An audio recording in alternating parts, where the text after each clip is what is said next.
Hüseyn şəhidlik necə olmalıdır onu başa saldı.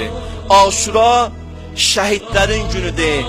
Gərək Hüseynçi öz şəhidlərini də sevə, bu millətin şəhidlərini də sevə, bu millətin şəhidlərinə də gələk dəyər versin. Ola bilməz bir insan Hüseyni sevsin, amma bu millətin şəhidlərini unutsun.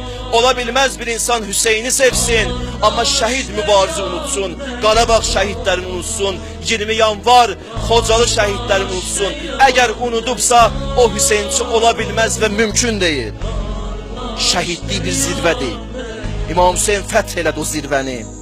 Əşrəful mavt qətl-ü şəhadə. En güzel ölüm hadislerde var, en güzel ölüm şehadettir.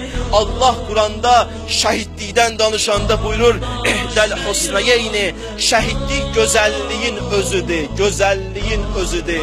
Kur'an-ı Kerim'de ayet var, Rabbena atina fid dünya haseneten, ilahi bu dünyada mənə güzelliği bəxş Güzellik nedir? Biz Allah'tan güzelliği isteyirik. Eğer bu duamız kabul olsa biz şehit oluruz. Kardeş bu gitmeyi